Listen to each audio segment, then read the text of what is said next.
All right, this is it. We're starting. Thank you all very much.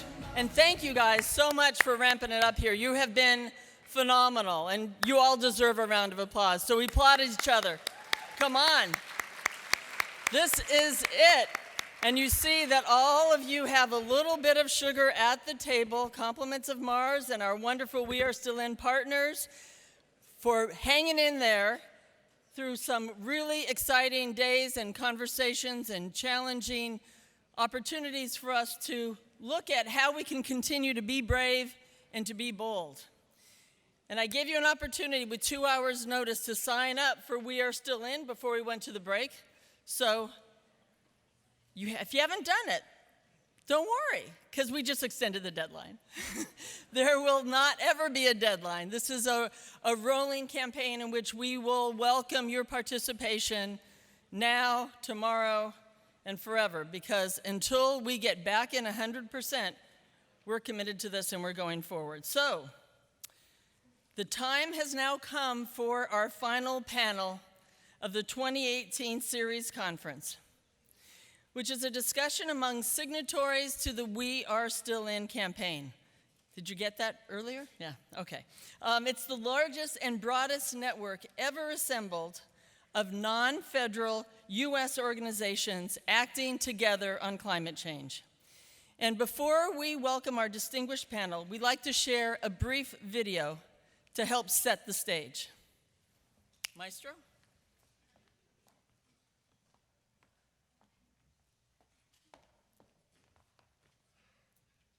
We're Nike.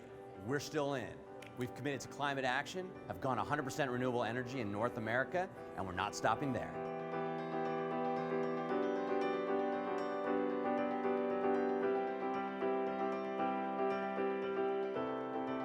We're Mars, we're still in, and we've set a bold, science-based target to reduce our emissions by 2/3 by 2050 across our entire value chain.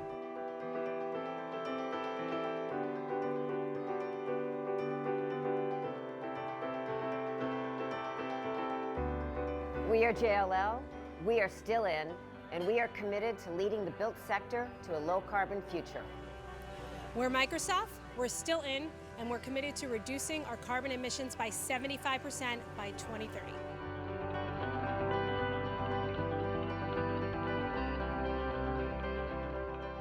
We're NRG, we're still in, and we're committed to climate action.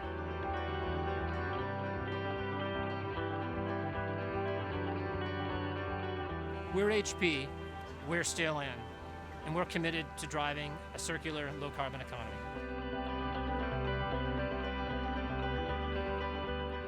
We are City, we are still in, and we are committed to financing a low-carbon future through our $100 billion environmental finance goal.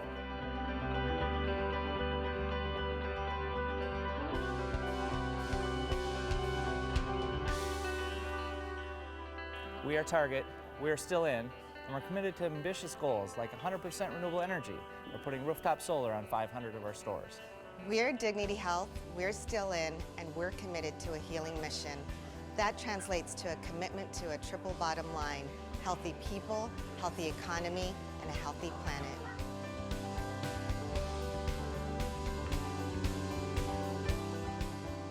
We are Walmart, we are still in, and we are committed to reducing our Scope 1 and 2 emissions by 18% by 2025 and pulling a gigaton of greenhouse gas emissions out of the atmosphere by 2030.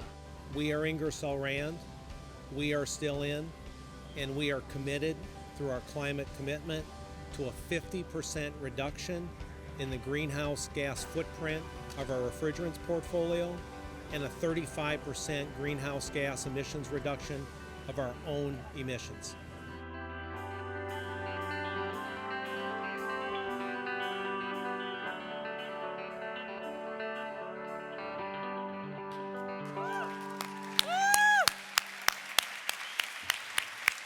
Amazing.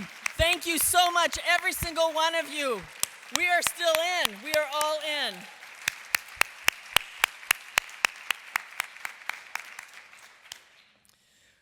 Thank you.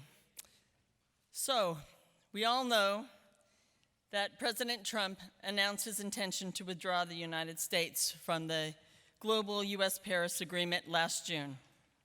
And since then, more than 2,700 and growing states, cities, tribes, businesses, investors, faith groups, universities, and cultural institutions have stood up and declared that they are still in. And last fall, more than 100 of these leaders traveled to Bonn, Germany for the international climate negotiations to show the rest of the world that the United States is indeed still in. And not only are we still in, we are all in. Today, we are joined by many of those leaders in the room and on the table, in the discussion around the table here with all of us. They will share their stories and talk about the need for continued and increased ambition across the U.S. economy. That's why the We Are Still In Coalition is launching a new campaign called We Are Taking Action, a drive to increase climate action and to challenge the signatories to scale up their efforts. So we'll be taking questions from the audience throughout our discussion this afternoon towards the end of the session, and they'll be submitted through the Ceres app as we've done before. So if you'd like to submit a question, you might want to open up your app now. It's the Ceres 18 mobile app, and go to the agenda for the We Are Still In session, and there you will click on the live Q&A button to submit your questions. And with that, I'd like to welcome our closing panel to the stage and introduce our moderator, Mr. Derrick Z. Jackson. Derrick. Okay. I'm president of his fan club. I'm sorry, I admit it. Derrick is a Union of Concerned Scientists Fellow. He is an award-winning journalist. He's a co-author and photographer of Project Puffin, and many of you will recognize him for his very and always thought-provoking columns for the Boston Globe, where his writing has led him to be a finalist for the Pulitzer Prize for his commentary in 2001. And now I'd like to invite Derrick and all of our speakers to the stage. Thanks so much.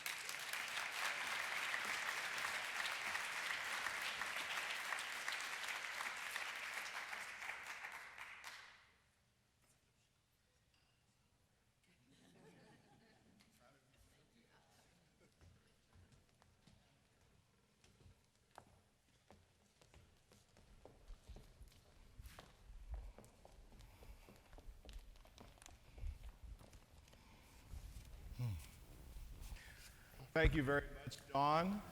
Can people hear? Okay. All right. Thank you, Dawn, for that kind introduction. And it's very rare that journalists get cheered. So hopefully I won't get jeered later on. Yeah, as you know, we're really popular type of creatures in all of our fake news. So.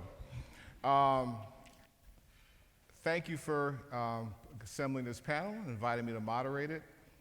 I've been here both all day yesterday and all day today, and simultaneously, this conference represents great hope, you could even say the greatest of hopes, and also the greatest of dangers.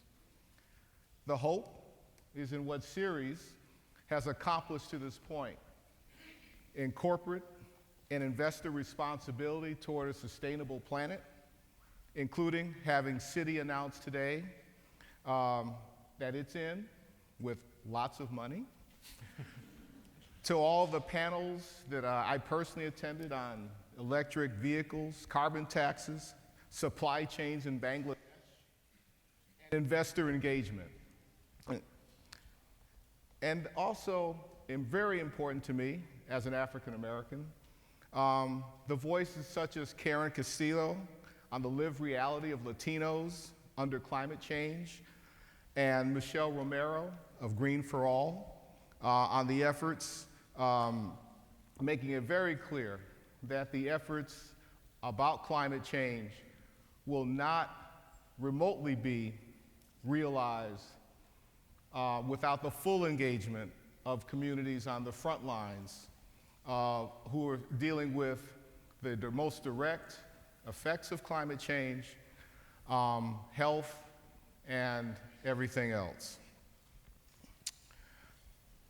The danger is that with each company that puts their hand up saying, we're still in, the vigilance increases that much more as to whether companies walk the talk on all fronts. In our society, sustainability is now being reflexively invoked by any entity seeking an environmental stamp of approval for its activities. Sustainability rolls as easily off the tongues of executives of fossil fuel companies as it, why did it cut off when I said fossil fuel companies? Who's back there?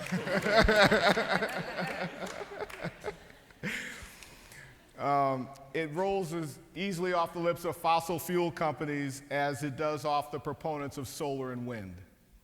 Developers boast of LEED certified skyscrapers that tower over cities, over streets, completely unprepared for climate change, particularly along our coasts. Fortune 500 firms claim the term with their initiatives on renewable energy, clean water, deforestation, even as some of them are accused on other fronts of creating other major problems in working conditions, public health, and the environment. That puts the word sustainability at great risk of having no clear meaning to the public. You need no more evidence on this than a quote from a certain federal agency that I'm sure you're all familiar with. Quote, "Sustainability is a priority interest for many organizations, and this is especially true at EPA." Sustainability isn't part of our work, it's a guiding influence for all of our work. This is precisely why Ceres, which I have long followed as a columnist at the Boston Globe, is so important. Mindy Luber yesterday put everyone in this room on notice that it is no longer adequate for a corporation to merely raise its individual hand to say it's in. It's time, it's no longer enough just to say we are taking action and submitting a climate action contribution. It's no longer acceptable to do just those things if they are part, as she said yesterday, if they are part of a trade association that is lobbying for the opposite, for rollbacks of clean air, clean water, fuel efficiency, and greenhouse gas rules. The actors most obvious to many of us, of course, are the U.S. Chamber of Commerce, the National Association of Manufacturers, the Alliance of Automobile Manufacturers, the global automakers, and the American Petroleum Institute. It is simply time for member companies to lobby their lobbyists to stop lobbying against the nearly 50 years of progress since this nation established the Clean Air Act. Yesterday,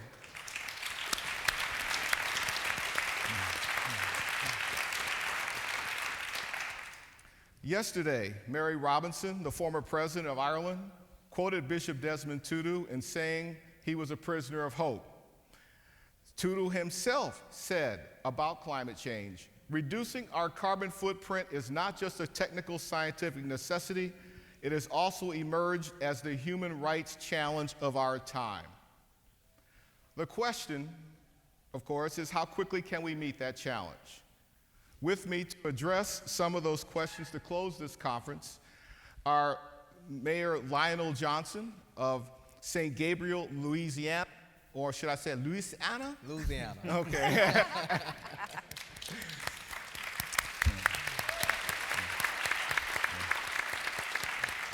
Mayor Johnson is co-chair of the Mississippi River Cities and Towns Initiative and traveled to Bonn to represent the Mississippi Rivers and Towns at the Bonn Climate Talks.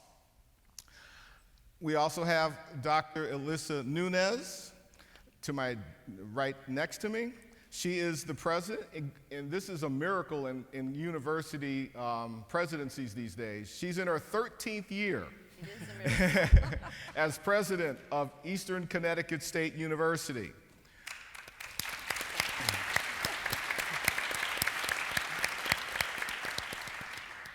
Dr. Nunez is distinguished for the fact that she was one of the first university signatories in 2007, dedicating her campus to being carbon neutral. To my in between is, who needs no introduction because he introduced himself on the video, is Bruno Sarda, the NRG's head of sustainability.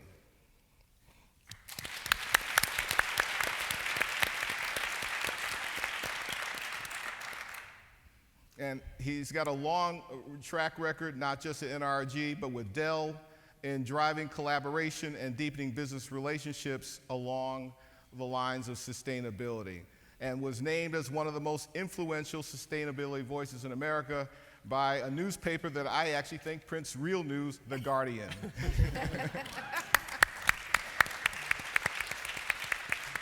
And last but not least, we're very blessed that 2016, a woman was not elected president of the United States. However, we have two presidents on stage here.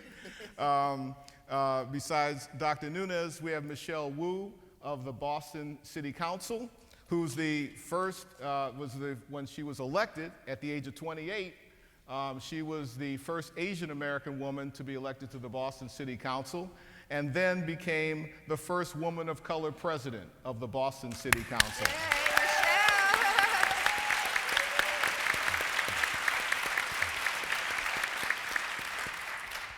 Kind of fun to do that because journalists are not usually supposed to praise politicians.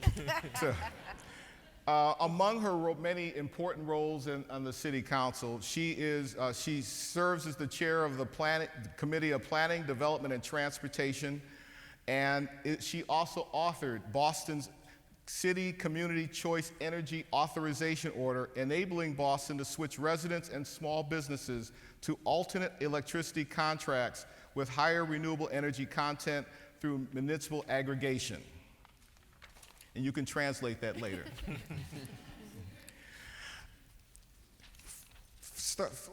I'd like to start off with the big city politician and the smaller city. I won't say small. Smaller city. You have extremely incredible and very different challenges dealing with climate change. Mayor Johnson, you are a city of 7,000 people, heavily dependent on the petrochemical industry. Councilor Wu, you are on in a city that is one of the hottest in America in the tech and biotech sector. And for you, Mayor Johnson, when you went to Bonn, you said, despite all the politics we're in, and you also represent a city that clearly can't do it on its own. So could you describe the challenges you have, both in getting the public involved, and how in the world do you get the resources going to think about climate change? Very good. First of all, thank you for having me. It's an honor to be on stage today. As you alluded to, we were in Bonn for COP23. I am the mayor of the great city of St. Gabriel, Louisiana, city of about 7,000, mostly industrial chemical plants. I have actually 6 chemical plants within my city limits of 25 square miles, but we're also heavily agricultural. One of the stories I shared in Bonn was the fact that we experienced a great climate event in August of 2016. We call it the Great Flood of 2016. For 28 days, we had over 5 feet of water within our city limits. And that event caused a lot of my constituents and myself to become more environmentally aware and conscious. So we are doing small things as we proceed with development and new businesses to kind of make our mark in the environmental fight. I also represent the Mississippi River Cities and Towns Initiatives, a group of 80 mayors along the Mississippi River from Minnesota to New Orleans. And one of the things we as mayors have realized is that we cannot operate in individual silos, although we can do our own parts. But as a whole, we actually need to get together and do something. We have a very God-given treasure called the Mississippi River. It is vital to our everyday life. It is vital to our economy. And so we are getting together, trying to come up with plans and projects and ideas and initiatives to help the sustainability of the Mississippi River while also combating climate change. We were in bond to say that we are still in because we understand that pulling out of the Paris Accord Agreement could come with some very serious consequences to our economy, our jobs, and also the fact that if we are not a part of it, I believe it's Article 6, that we could be taxed heavily on our exports because of carbon. So you're very right in your question. It's very challenging. We have met with insurance industry. We've met with private investors. We have a variety of projects that we want to implement, but being a very diverse group, our revenue streams are very different. Small cities like mine cannot afford to do multi-million-dollar projects. And so one of the things we're looking to do is find private investors who are willing to come in and help us with these sustainable projects to kind of give the Mississippi River to be its own natural resource, its own natural infrastructure, because we believe that the Mississippi River can take care of itself better than man-made infrastructure. A quick follow on that is, what would be the one biggest project or major project that you would initiate if you had the resources? If I had the resources, in the city of St. Gabriel, it would have to be preserving wetlands and restoring wetlands, giving my city the ability to absorb additional flood waters so that in the event that we do have another flood, we have the capacity, and also we don't send flood waters down to our neighboring cities. And I believe that that would probably be one of the projects along the river with many mayors, that understanding that what happens upstream affects what happens downstream. And so we can do our parts not to negatively affect the cities that are below us. That would be my project. Councilor Wu, it's not the Mississippi River, but we in the Northeast had 4 major winter storms, of which some of them flooded the Seaport District. And for those of you who are not from Boston, who are don't know what I'm talking about, the Seaport is literally one of America's hottest real estate spots at this moment for the biotech sector, just on the other side of South Station in downtown. It was flooded. So we here, in contrast to Mayor Johnson, we sit here in one of the most heavily resourced cities in the nation with universities and tech and biotech, and yet the Seaport was utterly unprepared with all of its glitter and glamour, was utterly unprepared for storms today. What in the world about tomorrow? Yeah, well, I'll say that the Seaport piece is interesting because the Seaport gets a lot of attention because it is now one of the cities, if not the sort of up-and-coming economic hub. Many of the jobs, the high-tech sector right there. And in fact, most of the newly constructed buildings, the larger tech commercial area high-rises, were not all that affected. Sure, there was some flooding there, but they had already moved all the mechanicals up. They had done the development to the extent possible, site by site and building by building, in a fairly resilient way. But it was the streets that were completely flooded for residents who lived there. It was the danger of someone who might have needed help from an ambulance or emergency services not being able to access any of the roads and that infrastructure. And it went far beyond the Seaport too, into Dorchester and spilling over to most of downtown. So we think about the coastal areas as being uniquely vulnerable because Boston not only is a coastal city, but this New England Northeast region is, I believe it's 25% more impacted by sea level rise given the currents and everything. So we know that flooding will be an annual, if not monthly or even more regular occurrence. But it's not just sea level rise, it's not just a problem that's 100 years out.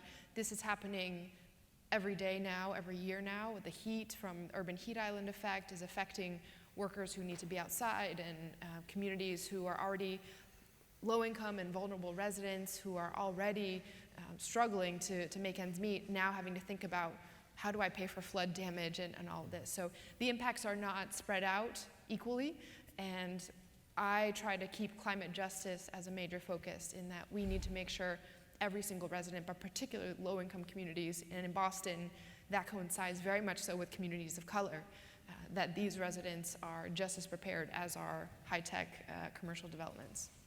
Dr. Nunez, when the universities say they're going carbon neutral, what effect does that have not just on the campus? What effect have you heard that has had beyond the campus in terms of helping set the table, setting the society's table to deal with climate change? I want to give a little shout out to the 3 institutions that are already climate neutral, and that's carbon neutral rather, and that's Middlebury, Colby, and the College of the Atlantic. I don't know if there are any graduates in the room from those institutions, but you should be very proud of that. We're on our way, and I get up every day, and, there are days where people say, oh, the country's going to hell and, everything is bad. And if you have children, tell them to become college presidents because it's one of the most inspiring jobs that there is. And the young people on that campus really want the college, the university to be carbon neutral and to participate in any way it can to sustainability in very significant ways. And so you have this excitement in the academic area where we have an endowed chair in sustainability. You've got a major, a minor in concentration, so you've got a flood of young people going into the curriculum with that perspective. You've got 65% of parents and students who are looking for colleges and universities that have a climate commitment. You have students who are involved in our dining hall with all of the food that's left over, taking it to the soup kitchen, and they organize themselves to do that. All the waste is taken to a biofuel facility, and that's organized by the students. So what's happening is, it's not just the goal to be carbon neutral, it's what wraps around all of that at a college or university. And you've got young people that really want this to happen, and they really believe that the country's in trouble, and it's totally inspirational to be around them. An 18-year-old who is idealistic and says, I'm going to make a change in this world and I'm going to be part of it, it is really, really infectious. You see it on college campuses. So this is a movement for us. It's not just one goal. As I said, it's wrapped around, and we're so happy that there's this cross-sector cross-sector participation, because they're going to go out into the workforce, work for these companies, and they're already, they're going to do their part in the society.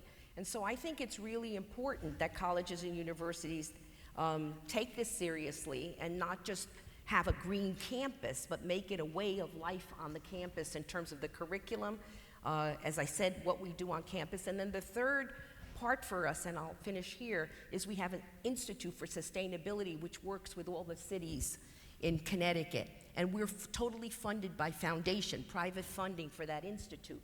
So the students participate in internships, they're working with communities, so it becomes not just an Eastern Connecticut State University initiative, but it's an entire community-based initiative with the students' efforts. Is there any pushback on the broader university sector to these efforts? Yes, there always is. What will the board say, right? And I don't have to get into that. You've got people on boards who are very influential, who may not want this to happen. It's very important when you sign on that you mean it. It can't just be you sign the piece of paper and then you hope you make it. You've got to do a lot of calculations. There's a cost to this. I had to invest millions of dollars into the endowed chair that is held by a professor. All of the money that I invest is real and serious. And so I say that because I think colleges and universities, right now you read about small liberal arts colleges and how they're pinched for enrollments. They're not willing to sign on sometimes because of the cost. Sometimes it's, as I said, it's board members, and sometimes it's the politics around the topic. You know, they just don't want to alienate a donor. Just a quick last, in terms of the financials, how much more is it to go carbon neutral on the budget? You know, that's a good question. A month ago, I signed an agreement to buy my electricity from 100% renewable energy, which is a big step for me. There'll be some savings there. And I'm starting to see places where there are savings. It's not just cost. So the cost analysis is, for me, a new thing for this year, and it will show. It is a hefty investment at the beginning, but I think, as I just said, with other investments that I'm making and other decisions, I think it should be a savings in the long run. Bruno, you're in an industry where your company has taken a lead position. Obviously, many others kinda and or not. Not asking you to speak for them at all, but what is your assessment? There are so many things going on, both positive and negative. The negative, of course, is the lobbying that we've witnessed and the companies and trade associations that are marching into this current administration's offices and getting a lot, at least on paper or at least in rhetoric, what they want. And yet, as several of the panels have said, decarbonization is going on at a rapid rate with just market forces, with less emissions, with more power generation. So what is there, do you see any tipping points for the broad array of petroleum and energy and natural gas companies to commit to levels of decarbonization that really mean something, especially for the 2-degree scenario? Sure, I mean, I think, and thank you. I mean, I think the answer is yes, and it has to. You know, at NRG, we're in a somewhat unique position in the US power sector is that we're 100% competitive power provider. 100% of our revenue, if you will, is earned competitively. We don't get to, you know, put costs into kind of rate base and ratepayer recovery. 100% of our capital is at risk. And so we have to be probably more than almost any other player in the US power sector, very in tune with market forces. And the market clearly is speaking, whether it's all the corporate buyers that more and more want access to cleaner power solutions. And frankly, I think our space has a lot of work to do still to make that easier still. And not just for the large, you know, the dozens or so very large companies that have had both the, you know, the commitment, but also frankly the capacity and to some extent the endurance to sign these large complex financial transactions that we call sometimes PPAs, but how to make that easier. And so, you know, because we are market driven, that's the action we're taking. You know, we're not only just in, but we're taking action. You know, we're one of the largest competitive retail electricity provider in this country, and in all markets where we are active, in states where you can choose who you buy your power from, we offer 100% renewable plans off the grid to customers of all means. We have, for example, in Texas, we offer plans specifically for electrical vehicle owners that puts their rate structure in line with when they're most likely to charge their vehicle to make that more affordable in our own operations, because obviously we can't just put that back on our customers. We were the first U.S. power company, actually one of the first companies in the country to put science-based targets in place a few years ago to reduce our operational carbon emissions by 50% by 2030, 90% by 2050. If I look a little bit tired, is because we actually released our most recent sustainability report yesterday morning, in which we actually proudly announced we're now 70% of the way to our 2030 commitment, just 3 years in. So we, thank you. So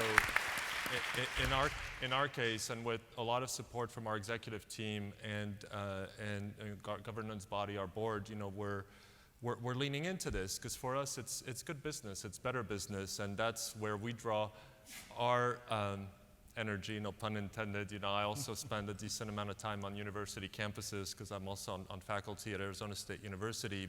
So when I'm there, I draw a lot of energy from the young people. But when I'm not, I draw a lot of energy from my colleagues who come into work every day thinking of how do we make this happen? How do we make this happen faster? And how do we turn that into good business outcomes? And to date, we've been quite successful. It's been gratifying. How do you recently, NRG announced it was closing 3 gas plants in California. Is that any particular sign of things to come in that sector? I mean, different power markets have different dynamics. And so, California has a lot of different dynamics going on in terms of where it's putting its regulatory muscle and how it's deploying its capital.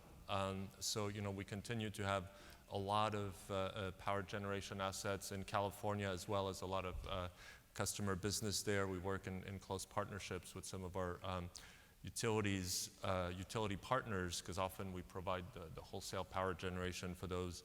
Part of what we're seeing is I think sometimes a need for a more detailed conversation as to what does the future we want look like. And as a competitive power provider, we still have a decent amount of our power generation from fossil-based assets. And we're often asked, so how are you meeting these carbon targets, right, while you still own a portfolio of conventional assets? And part of what we're seeing, and we talk about this in the 4-product future, and you can go read more about it on our website. I'm not going to bore you with the details, but we absolutely see a future where baseload power is going to come more and more and more from renewables. And battery storage is increasingly going to become accessible, affordable, deployed in ways that makes the intermittency of renewables a lot less of an issue. And then, the digitization of the power sector is actually a very exciting development in which we're very active to enable what we call broadly controllable demand, right? So whether it's at the highest levels, at the city scale, at the business scales, but also homes. We have a plan, we have over 50,000 households in Texas where we can control their thermostat remotely and pay them when we do, so that we can reduce load on the grid at times when it gives us advantage to reduce power consumption as opposed to firing off another asset. And then the 4th pillar of this 4-product future is a new generation of what we call flexible fast start gas assets, right? So these are not your typical gas plant, not the kind of the ones that are shutting down around the country, but these are very nimble, very small footprint type that can come from 0% to 100% capacity in a matter of minutes, and produce a lot of power, if you will, if you know the solar duck curve, right, as the sun starts setting, and to provide a lot of power to the grid when it needs it. But on the whole, these plants might run 5, 10, 15% of the time across a year, as opposed to a conventional gas plant that might run 60, 70% of the year. And so on an absolute carbon emissions basis, actually, you're a completely different scale. Mm-hmm. Now, I'm old enough to have attended the first Earth Day ceremonies. I happened to go to I actually heard Gaylord Nelson speak in Milwaukee, Wisconsin, the day before the first Earth Day back in 1970 or whatever it was, and 73. But to this day, if you do a poll, people say they're concerned about climate change, but there's still, or the environment, but it still has not risen to a level where people go to the polls, in general, and vote for somebody because of their, that's the number one thing on their agenda. Very few people wake up every morning, except for people who run Ceres. The average American does not wake up with the first thing on their agenda is either my coffee, my kid, I got to get on the highway before the highways are clogged. Very few people don't wake up saying, I can do something about climate change today. So from all your perspectives, what do you see a connection, how to make a better connection with the everyday person from an energy company to from a political seat, from a university seat? What is it going to take to get awareness up so that it becomes a very, in a good way, pernicious concern that I'm watching politicians, I'm watching civic society for how they behave on climate change. And this is open session. Yeah, well, I'll start because this is one of our primary challenges as we've been trying to push different pieces of legislation on the council. And for example, you might have we worked on a plastic bag waste reduction ordinance, and the companies that had a stake in that, the plastic bag industries, the paper bag industries to some extent, were flying in folks from DC, from all around the country to come testify at our little Boston City Council hearings about this. And it was a real challenge to translate this into something tangible, something that would impact the daily life of the resident who's worried about paying rent or mortgage or getting their kids to school on time. The key in bridging that was to expand who's sitting at the table and really empower the community to do that grassroots outreach. So I think of it as kind of three different things. One is really translating this to something that matters to someone's daily life, because the reality is that climate change is impacting every facet of what is important to people, their housing costs and the opportunities for stable housing, education and jobs and all of that. The second is to, again, make sure that we're talking with an audience that is much more representative, inclusive, and diverse, racially, by income level, by age. And then third, I think this is something that the United States as a whole, but we focus on Boston, should work on, is framing it as an opportunity. Too often, I think we just talk about the risks that we need to avoid and flooding and the cost of infrastructure repair and the emergencies and avoiding fatalities. But there's tremendous opportunity for everyday residents to benefit from their city taking the leadership in the green economy. The jobs are growing at a faster rate than any other type of job. The skills that preparing for these jobs aligns with the skills of the new economy anyway. So if we kind of can open up the conversation and really make it matter to people in a way that is broad and beneficial, that's, I think, the first step. If I could actually build on that, our vision statement at NRG is to create a sustainable energy future, and part of how we try to bring that to life is to get away from this false narrative of this is a future you need to fear, but actually it's a future you need to want, because it's an awesome future. It's a great future, and you should be mad that it's not here yet.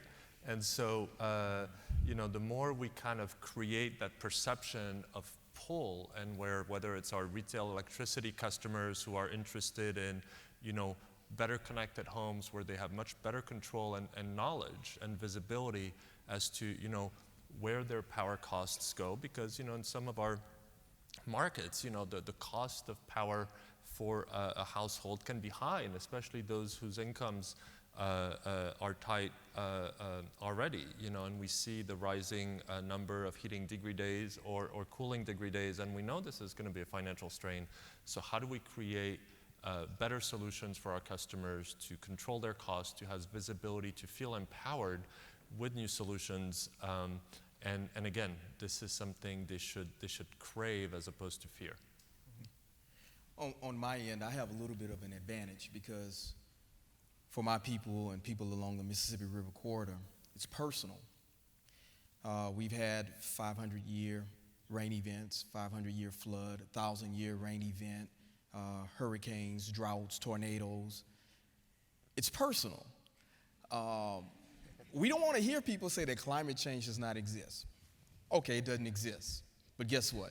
Something's happening. Something's happening. So now that it's personal, we're starting to look at a variety of ways in everyday life that we can do our part with climate change. In my area in particular, every time something comes before planning and zoning, it's questioned. How does this affect the environment? If you want to build a subdivision, you have to have green space. If you want to build a company in St. Gabriel, okay, what are the environmental wins for us and this company? How are you going to be good environmental partners? For existing companies, what are you doing to do your part in the environment? Along the Mississippi River corridor, we're asking these questions, mayors, and what we're doing is we're looking for quick wins. We're looking to partner with corporations because these corporations in turn puts food on the tables of our constituents. So if we can partner with these corporations and come up with quick environmental wins, it gives us an opportunity to get more whole-scale buy-in by all of our constituents. But the answer is it has to become personal. Well, there is a study, and I can get if anybody in the audience, you can send me a message and I'll respond, because I don't remember who did the study, but 72% of people in their 20s said that they would pay for initiatives to support the environment. 20% of people over the age of 60 said they would support initiatives to support the environment. We've got a lot of hope here. So, as I said before, at Eastern and at most American universities, this is being infused in the curriculum. This is not, if you just take an environmental studies course, we're not going to get there. But this has to be in the economics courses, right? It's got to be in the computer science courses, the business information systems courses, and that's what the faculty is doing, this awareness that they want to share with all the students, because quite frankly, they don't all come pumped up to Eastern, right? They have to have this, they're at a liberal arts college, and so this experience of thinking critically, solving problems, working collaboratively, which they do at Eastern, makes them aware of what's going on today. And I thought Bruno framed it really well, and that is that they want it now, they want change now, and they see a different future. And they think that they're in control, that they can be in control of it. We're going to open it up for questions from the audience.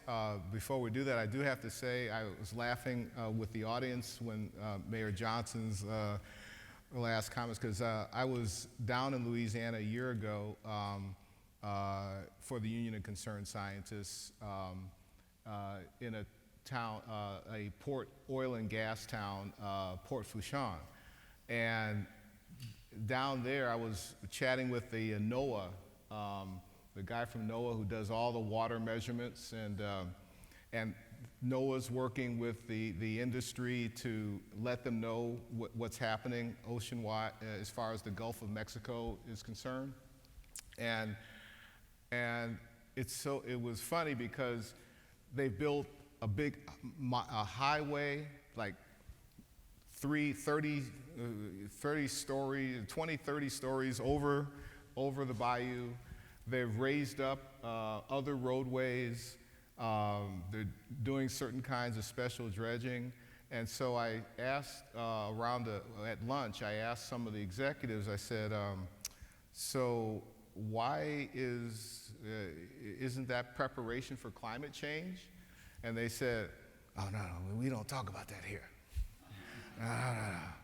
We call it adapting to a changing landscape. And the really funny part was, I said, so why is climate change such a toxic phrase when you are obviously preparing for climate change to save the oil and gas industry down there? And they said, Al Gore. I said, Al Gore. And it turns out, for whatever reason, they just, I won't bore you with all the details, but he gave it a bad name in their mind, and trust me, there's no changing that.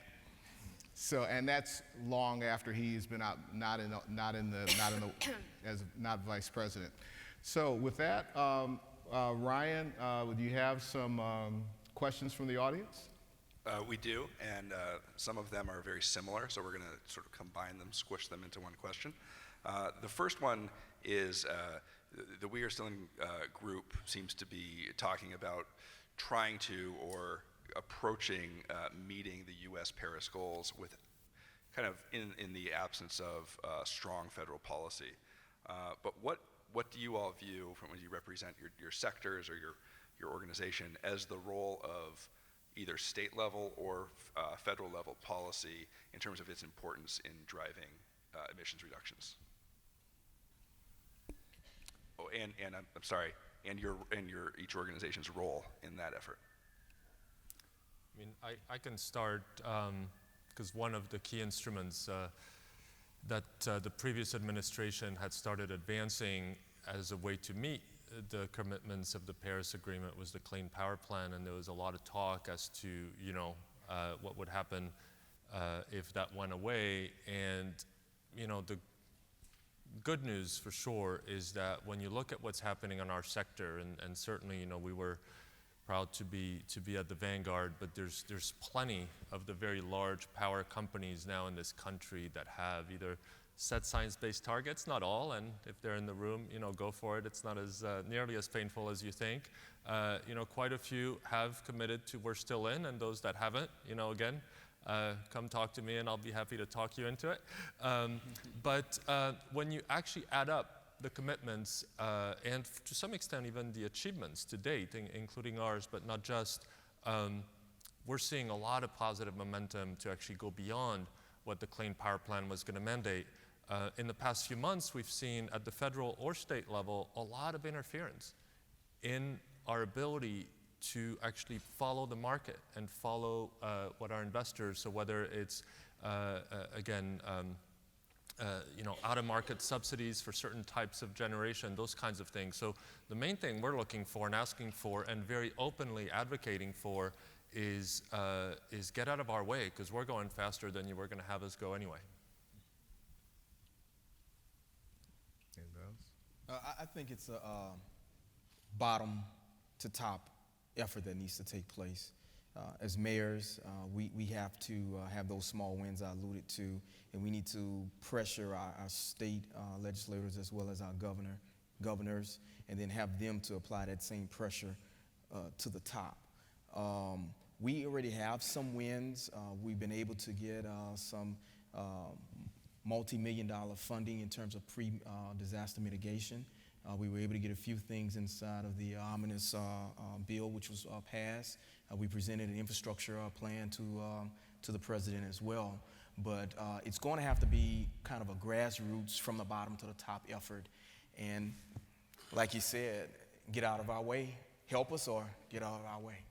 I mentioned in the response to Derrick's first question that we had an Institute for Sustainability and that all the funding comes from private sources, and that the students and the staff and the faculty working in the Institute work with, in Connecticut with cities and towns. I say that because I think this is going to sound like a cliche or simplistic, all politics is local, right? So this money is going, it's private money going to these towns and cities that are cool, that are doing the kinds of things that we're talking about at this conference. And you're beginning to see the ones who aren't in looking at the benefits that are being now given to towns and cities that are in. So change is slow, you and I know that, but I do think that the incentive is there. And when the financial incentive is there, particularly, you do see change happen locally, and that puts pressure statewide. The only piece I'll add is that I think it's incumbent on whatever entity now, on the business side, academia, government, to do everything we can in our sector or within our immediate jurisdiction. But there's real power to coordinating and finding those allies and then partnering up. In New England, the power of the Regional Greenhouse Gas Initiative, and now contemplating adding a transportation emissions piece to that, or California and setting their fuel efficiency standards. If we thought about something like that out here, there's at the state level, particularly, coordinating with neighbors, coordinating with allies makes a huge difference. The next question is for Mayor Johnson, and when you went to Bonn, what was the main purpose of going? And maybe I'll help expand that question to the other panelists. What do you see as the role of your efforts within your own organizations in terms of communicating not only to your constituents, your customers, or your students, but outwards internationally? Well, we had 3 goals in going to Bonn. One, to say to the world that it would be very detrimental for the United States to pull out of the agreement. 2, to highlight many of the relationships that we've garnered in trying to have clean water and food security along the Mississippi River. And 3, as we highlighted that, we were also trying to highlight the international relationships that we are starting to garner as it relates to water and food security. If we have clean water, we have food security. So that was our major reason for going to Bonn. Anybody else? I mean, for me, the 2 messages we try to communicate, beyond even our own spheres, as I mentioned earlier, is again, sustainable business is good business. It's better business, and we're certainly an example of that. I mean, we're financially strong. We're on track or ahead of target across all of our sustainability commitments. We're winning in the marketplace. So this kind of false choice of, let's be good citizens or good companies, there's no difference. And I think we've heard that throughout the conference. So, I think we just need to keep not just saying that, but actually showing that in the way we deliver both on our financial commitments and our sustainability commitments. Another question that's proving very popular here on the app is, do any of you view it as possible or likely that the president's decision to withdraw from the Paris Agreement could actually be a positive in terms of mobilizing action across the U.S.? We're seeing that silver lining from anything coming out of the White House these days. Whether it's the number of women now interested in running for office or the breaking down of silos between advocacy communities as well. Folks initially concerned about reproductive health rights, now thinking about immigration reform and climate. I think there's the powerful moment, and again, it's a question of how do we translate the rallies and protests and initial energy or outcry into sustained action. Michelle, I'd like to follow up on that with, you have written very thoughtfully about green elitism and the need to bridge the gap between traditional environmentalism and what folks on the ground need and frontline folks need. Related to that question, has this moment created better connections between communities that had previously been disconnected? I think the desire and the understanding that full engagement, particularly of underserved, underrepresented communities, is necessary, is now the baseline. But the reality is that still when you have a meeting or a hearing about an environmental or climate issue, it will be conspicuously older, white, wealthier Boston residents who show up. So it's thinking not just about who's invited to the meeting and what time and place the meeting takes place, but also do those activists then show up when the housing development's affordable status is being threatened, or do they show up for the protests at the airport when immigration protections are being threatened, and kind of solidifying that relationship.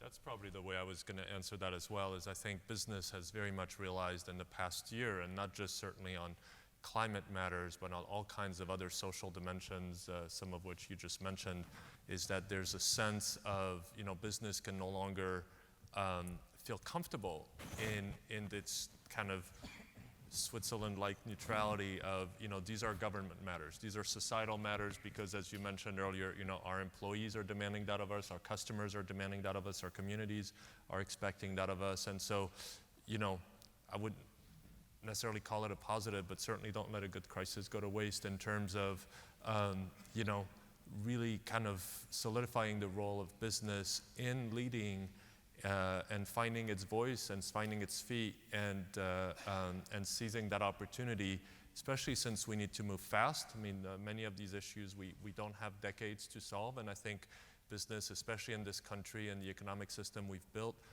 when business mobilizes, it can move faster than anything the world has seen, and that's what gives me hope. Well, as they say in football, we're under the 2-minute warning. So I'm going to do a quick closing, very quick question. What is the number one thing you'd want to be seen done on climate change and or sustainability?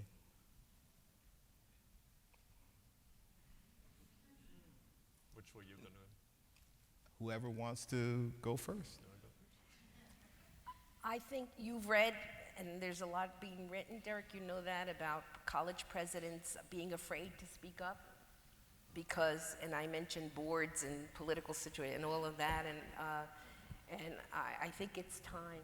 I would love to see people really standing up with a moral voice on not just climate change, but on other issues. I'd like to not leave the presidency. I did it on DACA, and they called me the biggest loser in Connecticut. In a piece that someone wrote because they were so angry that I supported the DACA students, but I felt a moral obligation to do that.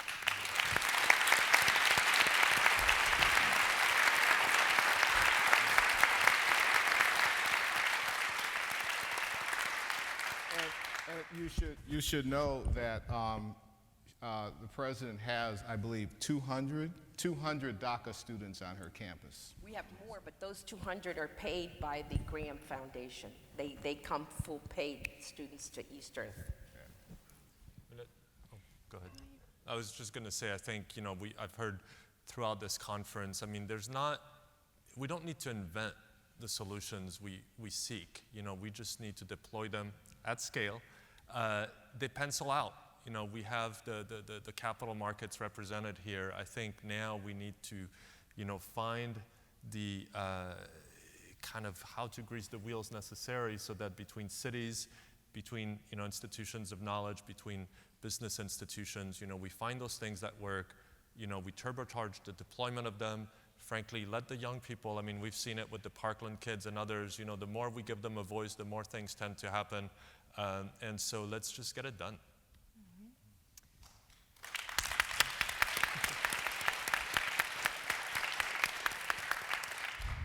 For me, on a large scale, it's, again, that civic engagement and broadening of the advocacy conversation. Within my own sphere as a Boston City Councilor, I've been focusing on transportation and how we can free people from single occupancy vehicles. It's a false sort of conflict of the bike people versus the car people, but we do need to dramatically increase our investment in public transportation and cycle tracks and all of the infrastructure that allow people who do not want to be car people to have those other options, and that is 40% of our emissions in Massachusetts, the single biggest source that we need to go after.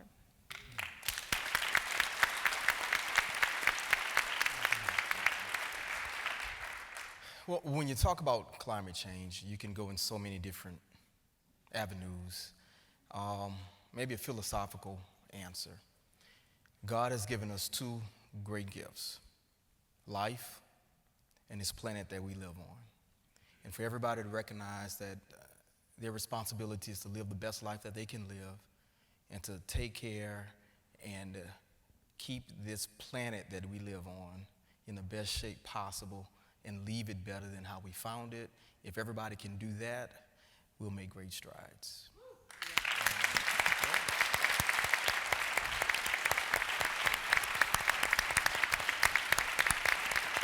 Well, thank you, everyone. And let's give another round of applause to our panelists.